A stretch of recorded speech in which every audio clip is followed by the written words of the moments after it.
বুঝি না এত মাইয়া তোমার পিছে ঘুরে কেমনে? কি দেখাও, রূপ না অন্য কিছু?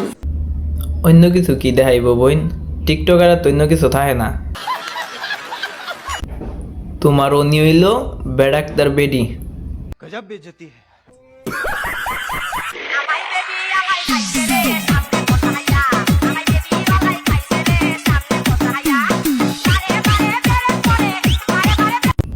আরে গন্ডার, তুই বেড়াটা যে জিনিস দেখাইছস, বেড়া কি তোর দিকে বুঝবো যে তুই বেড়া না বেডি?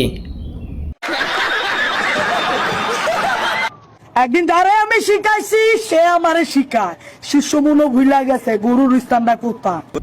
গরুর স্থান বাজারে। বাজারের সময় এলে বাজারে উঠবা, আর অন্য সময় গোয়াল করে থাকবা। ঠিক বলেছেন। আমি ভালো হয়ে গেছি, কি বিশ্বাস হয় না? नहीं আমারও হয় না। বিশ্বাস তো আমার হয় না। এইসব বুড়া বেড়া মরার পরেও কব্বর দায়া আড্ডিদা এক বেটার লগে আরেক বেটার লগে বাইরা বেরি করে। আমার বাবা যৌতুক হিসাবে তোমাকে 2 লক্ষ টাকা দিবে বলেছে। সরি আমি নেব না। কেন? একটু চিন্তা করে দেখো তো তোমার বাবা কত কষ্ট করে টাকাগুলো উপার্জন করছে।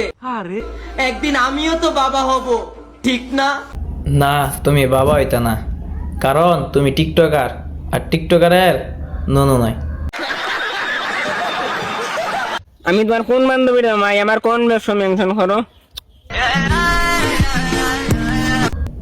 তুমি আমার রানু মণ্ডলের বউয়ের জামাই। আচ্ছা।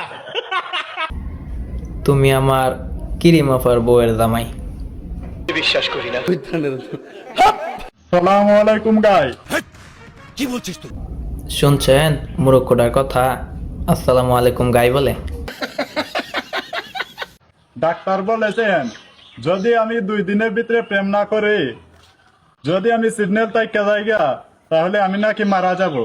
আর যদি কোনো দয়াবান মেয়েরা থাকেন তাহলে তাড়াতাড়ি কমেন্ট করেন। Sad song. কোনো মেয়ে যদি সিঙ্গেল তাহলে সংবাদ সম্মেলনের মাধ্যমে তাকে জানায়া দাও। ये सब क्या देखना पड़ रहा है? अच्छा है मैं अंधा हूँ।